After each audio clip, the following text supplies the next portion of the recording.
Namaste. Welcome to Sipping on Stories podcast, where we welcome women healers and spiritual leaders from all around the world to come and share their journey and their experiences, and of course, over warm cups and deep thoughts. Please subscribe, like, and share this podcast so we can spread some love. Thank you.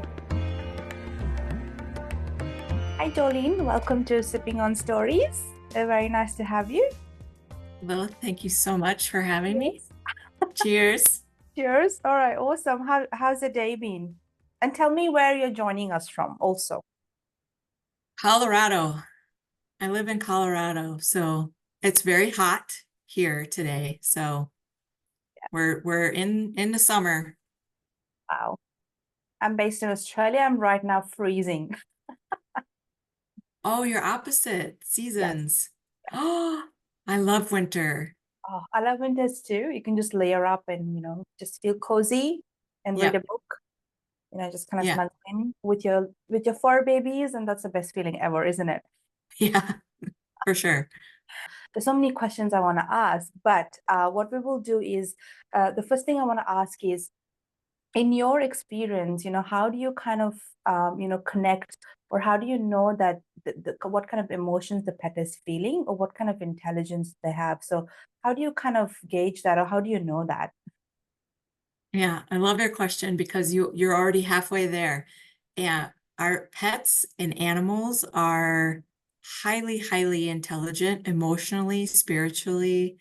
And so you're already halfway there by realizing that, by just because you said your intention, the way you just put the question, I can tell that you already are aware that they are highly emotionally intelligent.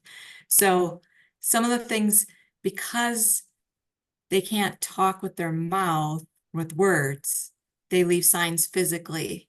So some things that they may do for you, and I say this when people are healing or they're in the middle of a healing journey.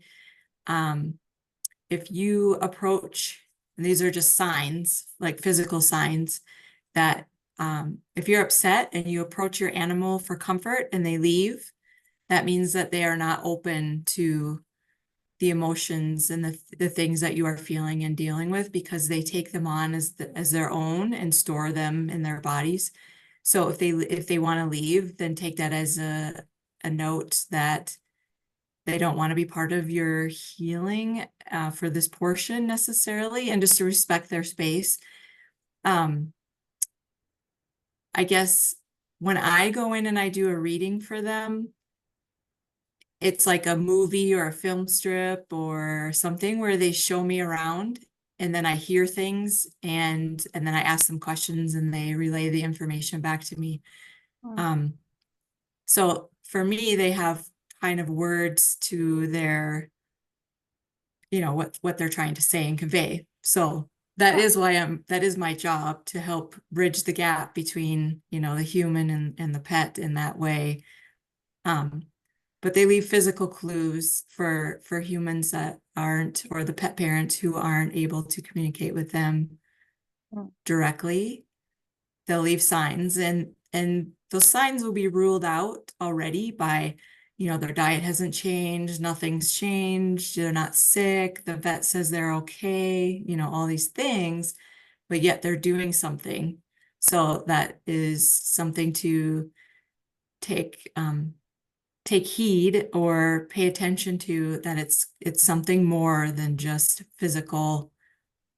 Like if the pet isn't able to like hold their bathroom breaks and they're starting to do it in the house, and they've never done that in the house before, or they're completely potty trained and they start doing that, it's because they're leaving you a trail, they're leaving you clues.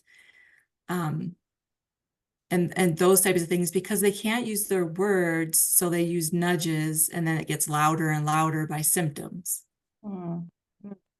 Is that so? Just an example, my cat, because we kind of bring her in earlier because we have a situation of wild foxes coming out in the night, and we don't want our babies to be outside at night. So they're kind of like day cats, so they're gonna go out in the day during the day, and they come back in.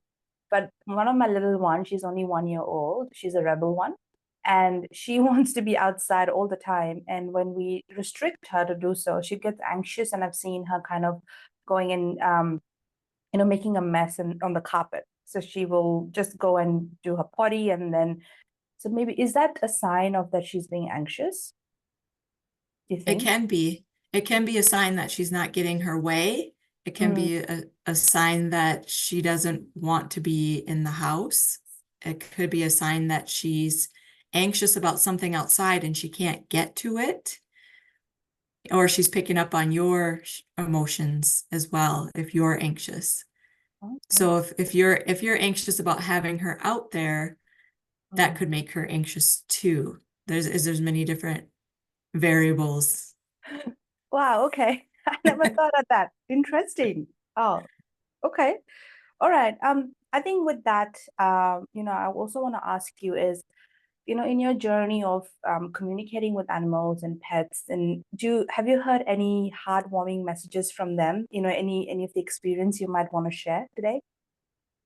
Yeah, I mean, first of all, I think it's profound in general that they actually know what they need Mm. more so than the human knows what they need. They just can't convey all the time what they need. So that in itself is amazing because not everyone as a human even knows what they need, but they do. Um, but I would say things like I had a reading with a cat once, and while I was reading her, she shapeshifted into a Bengal tiger, and I thought I was literally seeing things, and I was because that's how she saw herself. So she didn't see herself as like a regular house cat. She actually had really big energy and saw herself as a Bengal tiger. So what I did was recommend that her pet parent buy her bigger toys so that she has something to play with on a bigger scale versus the small cat toys that were around the house. She needs biggers because she was like destroying the plants because she was acting like she was in the jungle. Her mom couldn't figure out why is she wrecking my big house plant over here. Well, because she thought she was in a jungle. She thinks she's in a jungle. So um, every reading is different. And so it's amazing to see like what their imagination is, and especially cats. Cats have a really mysterious internal sweet Mm. mystery to them. They like to fantasize and imagine and all those fun things. Um, Yeah. since you have cats, I thought I would touch on that. But Mm. yeah, and also they can store all of your emotions and feelings and thoughts, and then when I am reading with them, they can relay back to me a story that the parent will just be like, how do they know that? Because everything I just said was exactly what Mm. is going on. So that can be really profound. I mean, I love the delivery when the parent goes, "Oh my gosh, really? Like, how did they know that?" or whatever. And it's like because they are spiritual beings with a soul and they Mm. know. Yeah. Oh, wow. That's very interesting. I never had that aspect of it. And it always kind of uh, puzzled me as, how I can better understand my pet. Because I've grown up with pets, with cats, with dogs, with chickens when I was little, was growing up, had all the animals around me. But I sometimes feel that though I've had cats and dogs for a long time as pets, I still kind of fail to understand if they're leaving any cues or understanding their behavior. Because I think scientifically, what's out there. I mean, you can Google things and be like, what does this mean? What does this mean? The answers, but I feel there's much more to it, as you said, that we don't know about. And so I think it's quite interesting as, if you can give some tips to our listeners today as how they can, suspect as what the pet's trying to tell them, or how they can better support their pet in how they're trying to communicate to their parents, was one of my questions. And I think the other thing I wanted to ask you is, out of my own curiosity, if that's okay, is when do you think pet, like the pet parents should consider going to an animal communicator. Versus, I mean, of course, they have the vets. I think this needs to go parallel, hand in hand, but they also need to understand what their pet might be going through emotionally as well, um, you know, with the energies and things like that. So when would you recommend the pet parent should also get involved with an animal communicator like yourself or any other they have access to?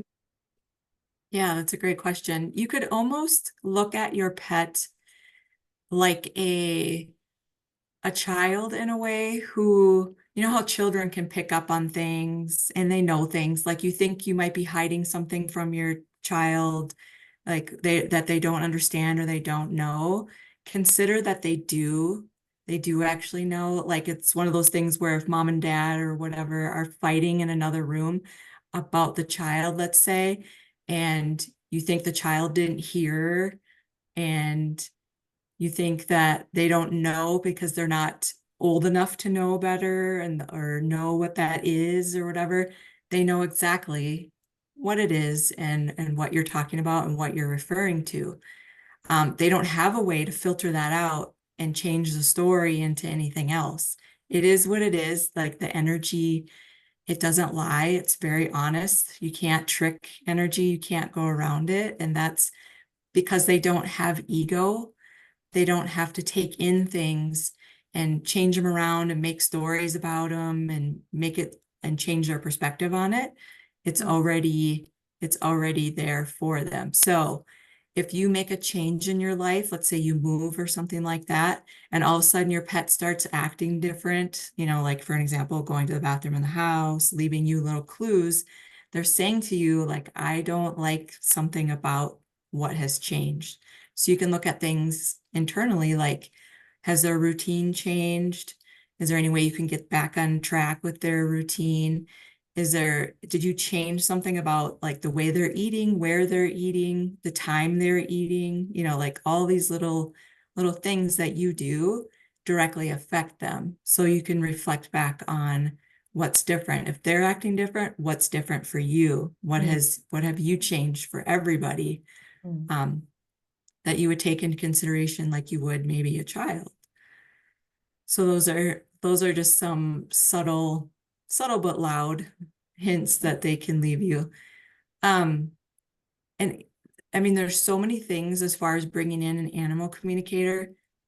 There's so many things that I can access with them, that anything you want to know about, I could list off tons of different types of, they're actually called transmissions instead of pet readings. I call them transmissions, um, where you can find out, why are they acting this way? Why do they react this way? Why, sometimes they don't like people who wear hats, or it's a new thing that they don't like men or something like that. We can go into things like that. I don't medically diagnose, but there's always like an emotional component to a reason why you're having a physical symptom. Mm. So if your pet has like a rash or whatever, but the vet is, prescribing medication for it, they're taking, internal, oral pills or something, and they're also doing creams, but the rash isn't going away. Well, as humans, when we are upset and stressed about something, where does it show up? It shows up on our body, it shows up, in our digestion. Same with them. Mm.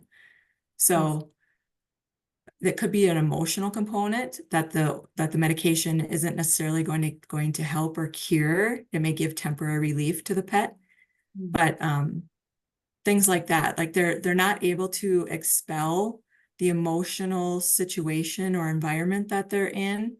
That's why Reiki is really helpful, because they can release some of that emotional stuff that's stuck in their chakras. Um, but yeah, like if you want to add a pet to your household, and you don't know if your pet's going to handle it, because you know how they are, they're a little finicky or picky, right? And also, if your pet's been rescued from another situation, they lived another life before you, we can go into, if you're curious about what their experience was there, and then we can go into that. Mm. Um, It just depends. I feel like a lot of times people will come to, when they do come to me, they'll say, I didn't even know there was a such thing as an animal communicator. And sometimes I laugh and I say, you don't know until you don't know until you need one. Like you don't find them until Hmm. you really need to know about something. But there's so many things that you can ask and find out about. And I just leave it up to the pet parent to know when the right time is. If you Hmm. have questions and you know you have questions, then I think that it's a good time to, meet with one of us and try and get you some answers. Wow. The interesting things you talked about was Reiki healing for your pets. Now, I think Reiki healing is kind of getting popular among people as people try to look for alternate healings or alternate, remedies and things like that. But it's very rare that you hear Reiki healing for pets. I know for the fact that you can perform Reiki on anything, even plants, because they have energy, anything that has energy. Is there anything different would you think, or would you have any comment on that for listeners, especially who have not heard about performing Reiki healing on animals? Yeah, Reiki is amazing because Reiki is its own healing energy source anyway, and once it's transmitted into the pet, Mm. the Reiki energy follows where it needs to go to do the healing. So it will travel throughout the pet's chakras and release things. And I watch while it's happening. And I also get messages that way too. Um, but it's different with every pet depending upon where the buildup is, where the toxins are. And by toxins, I mean like a physical injury. There can be, an impacted certain area of the body that the Reiki will go in and do its healing work that way. Um, just as an example for a sidetrack, real quick, I had a reading that I did because, and this is a good example of um, the vets and age, and there's been no injury as to reasons why people would see an animal communicator. If you rule out, my pet is 2 years old, they shouldn't have hip problems. Their x-rays are fine, they're all these things. Um, I had a reading for one of my dog sitting clients, and she was 3 years old, and for some reason, when she would go to sit down, it was very hard for her hips to get her down on the floor and to get her back up on the floor. And they had everything tested on her, and she's completely fine.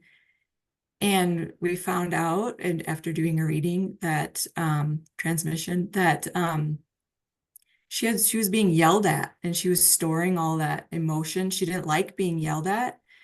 She didn't like that she would try to please her pet parent, and then the pet parent was yelling at her. This doesn't happen all the time, but this is just the specific incident where Reiki was really helpful because her hips were so stuck from storing all the yelling and the hurt feelings and all those things that she had.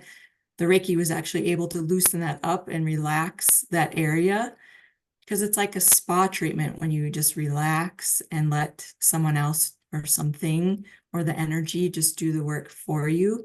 You're able to release things that don't, the pet, that don't belong to them, that aren't supposed to be there. And it just kind of works its way through all the chakras, or it goes to a specific area that needs it the most. And it's amazing because it also gives me messages. But also you can do the treatment many times over and over to really work on something specific Mm. that's really helpful for the pet. And they find it very relaxing. Like they usually nap a lot longer. And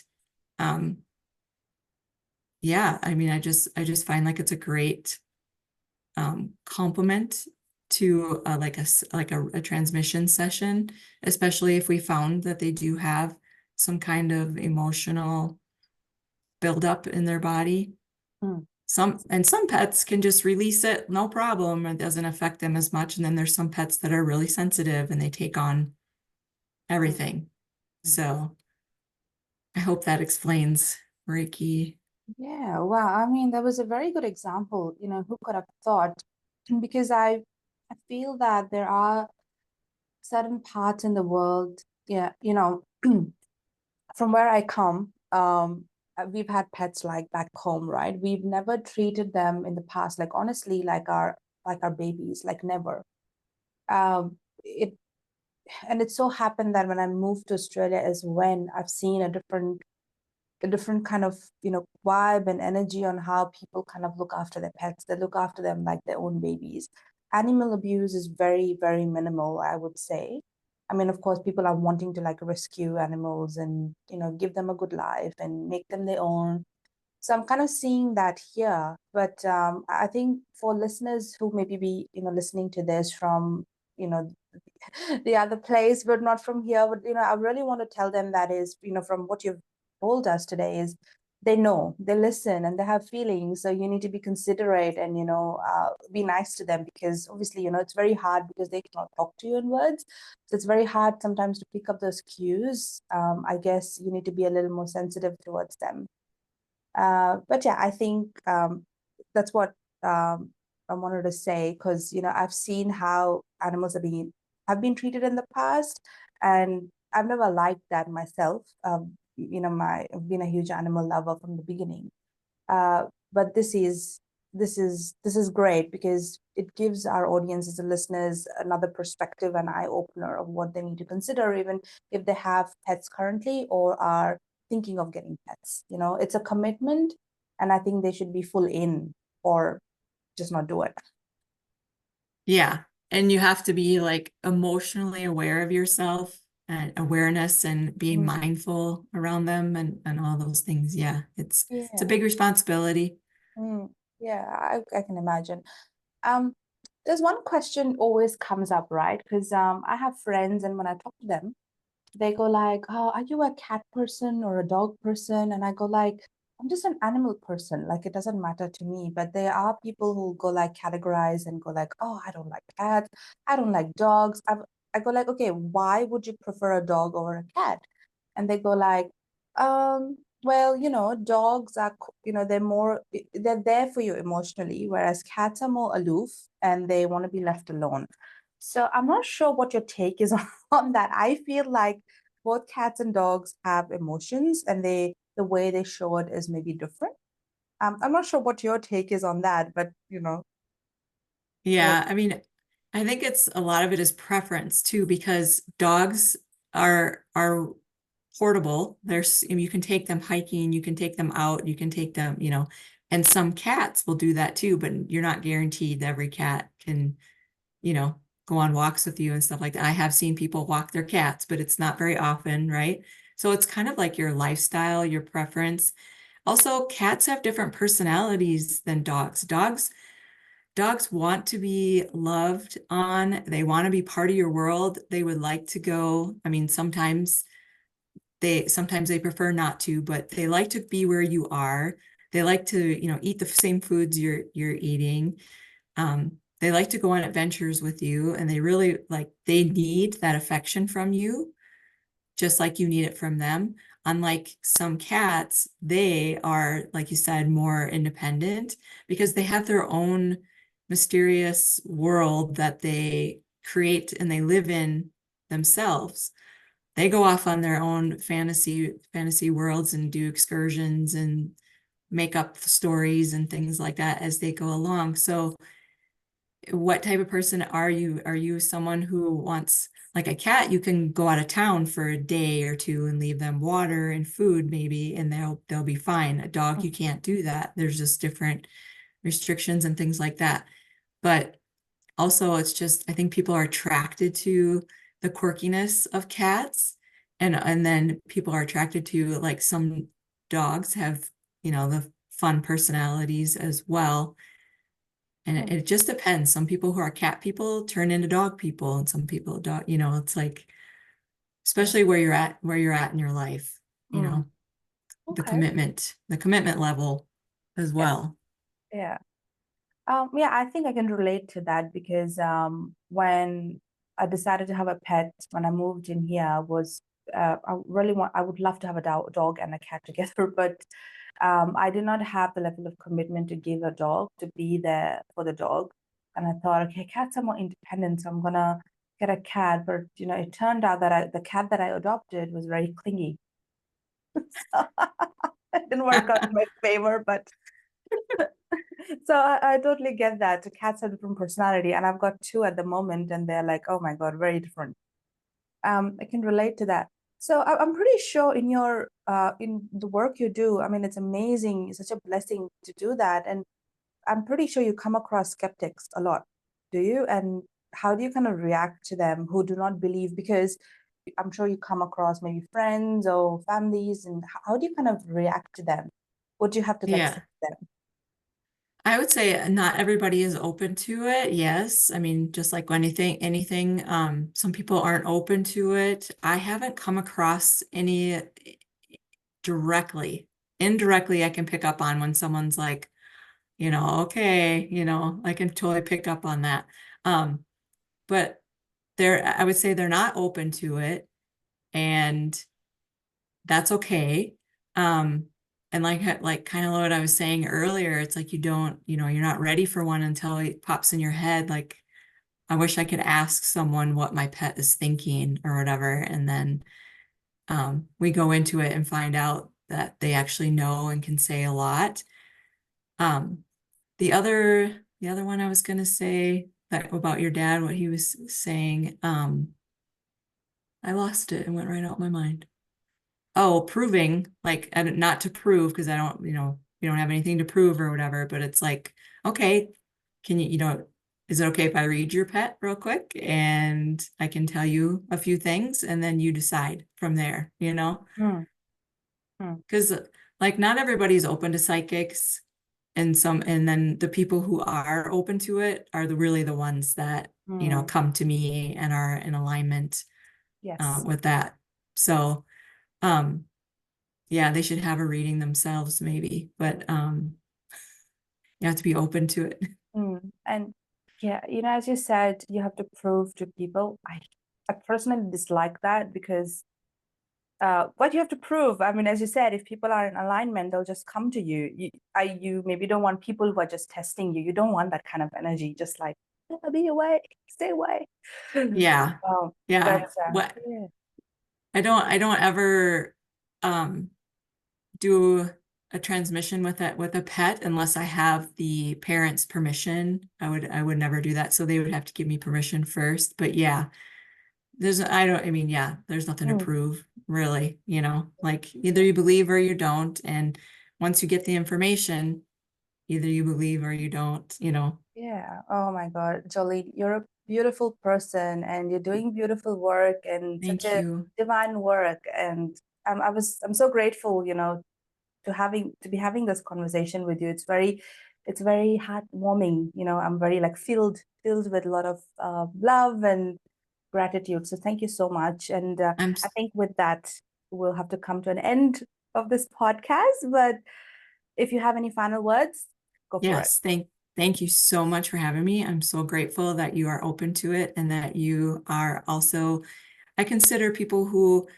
want to work with their pets or find out more about their pets healers as well, because you want to heal yourself and you want to heal your relationship and you want to heal your pet and you just want what's best for them. So I think it's amazing that you gave me the opportunity to help spread the word and let me be on your platform. So thank you so much. Oh, guys, no, thank you. I'm very, very happy that you are here and we had this conversation. I just, the only message or wish that I have for my listeners is that if they are considering to have a pet, they are 100% in or not. Don't do it if you don't have that level of commitment to give to your pets. And if you do have pets and if you're suspecting that your pet is trying to communicate with you or trying to tell you something, please, go see an animal communicator to find out what's happening with them and be open to connecting with them. And to skeptics, I want to say, if give it a try. If you think that you need to go, you just go have a feel of it. Just go kind of explore. Open your horizon. Just go open your mind. Just go in there and see what's out there because there's so much more to this reality, right? So that's the only thing I had. And again, Jolene, thank you so much. With this, we will have to end our podcast, and I'm very glad that you joined with your choice of beverage. Thank you so much. Cheers.